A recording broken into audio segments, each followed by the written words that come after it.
When we consider building generative AI applications and putting them into production, we generally start with prompt engineering for improving performance. The thinking being that quality prompts into a foundation model will produce quality results from the foundation model. In that vein, we need to show customers tooling around the efficient management and update of those prompts. This tool, the prompt developer, is aimed at that. So let's start with our use case. Our use case is to have a prompt that essentially tells an LLM to write short stories based on user input, right? So we can start this the way we might most. Write a short story about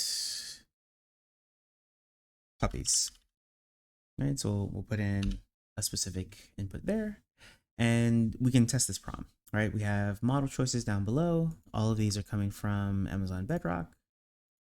We can see how well it performs across a number of different models. I will increase the generation length for a couple of these.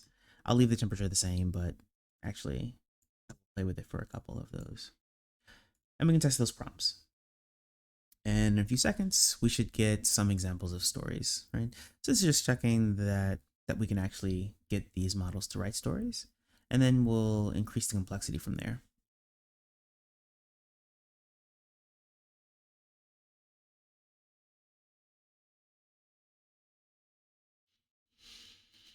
Okay, right, so we get the adventures of Lilo and Lola.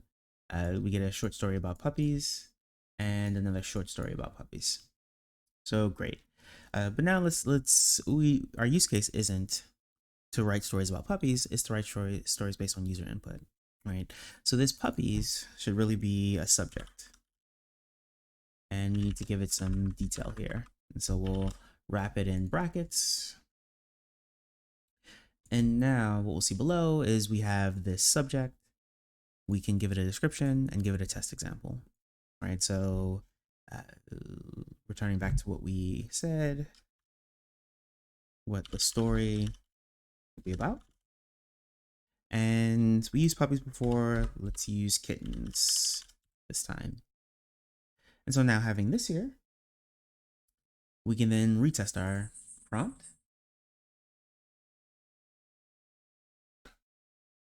And now we should get another set of short stories, but this time it'll be based on kittens. And in this way, so double angled brackets around any string of text will give you then a variable that you can write about. And so now we have the adventures of Whiskers and Fluffy, right? And then some stories about kittens. Okay, cool. And from there, we can add a bit more complexity. So let's say we have more variables. Write a short story about kittens. Do it in the tone of. Then we can add a tone here, right? And then we'll have another variable tone now that we can add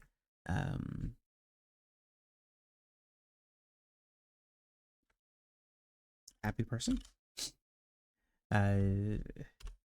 And we can continue in that way. So I'll let this run, and while that's running, I'll add some more pieces. So we can add variables. That's great.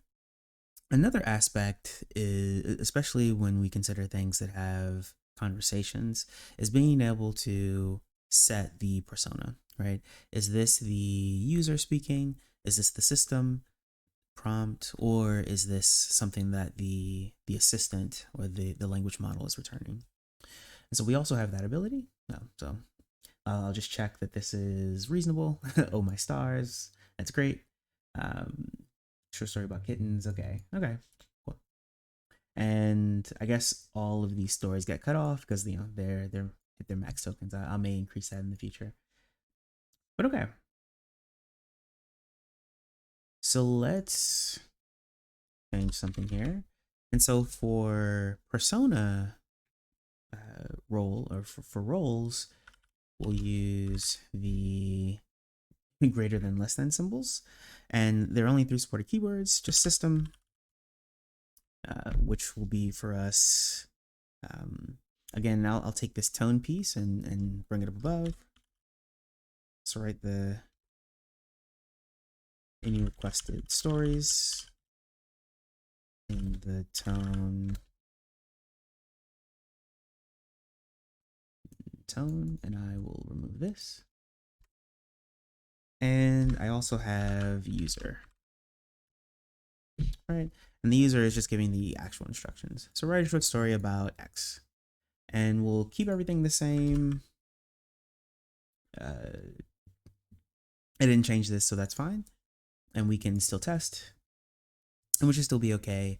The one of the key pieces, though, just to remember, so the models that I'm using support the system prompt. If yours does not, and I'll show you what the JSON looks like after this, then you just need to adjust for that. And so in a few seconds, we should get, essentially the same sorts of things. Oh, my whiskers, that's great. Here's a short story about kittens written in happy upbeat tone. Awesome.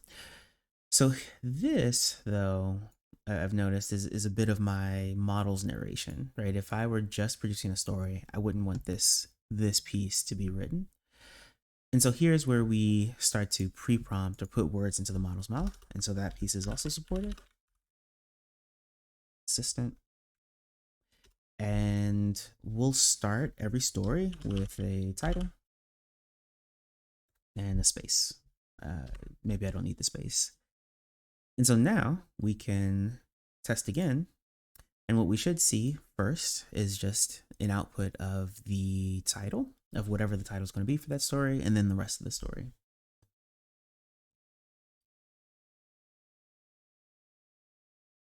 And the variables work in any of these places here.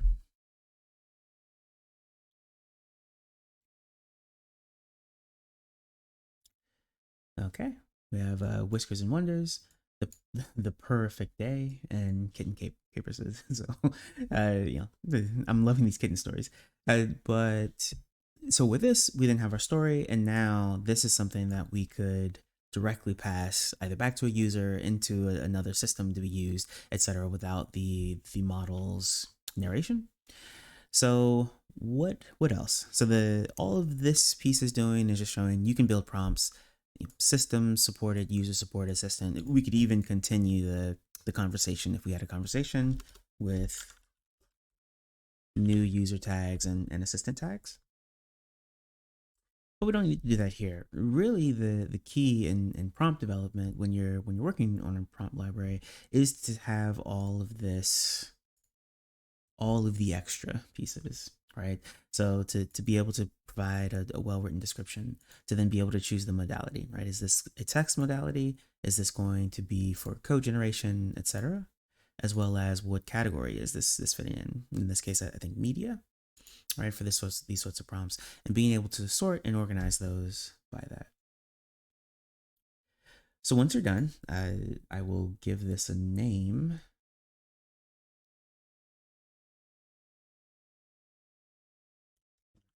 Generation prompt. We can then do a couple of things, but really we'll just save. And so this downloads that prompt. I will open it here just so you can see what that looks like. So I'll move that prompt over to the main window, and hopefully this is close enough to see. I'll zoom in just a bit. But the idea is all the information we had on the previous screen, we now have our prompt ID, just unique identifier, our prompt name. We have the prompt text, which is just the raw text of what we put in that text field. But really the important piece is the formatted prompt, the prompt formatted. And so in this case, we have our system. Here's our system prompt. We have the user prompts as a list, because again, you can have conversations here, so there may be multiple. And you have your assistant prompts, right? And so the words that you're putting into the assistant's mouth. Now, following this, there are all the other fields that we had. Again, the description, modality, category, those fun things. And then you have your variables. And what's useful here, when you put a description, is that you'll have the variable name. And so that'll be an easy replace in the actual prompt when you're putting this in. And then you also have an example. Right? So anyone coming in after you can then check what sorts of variables or what sorts of values you expect.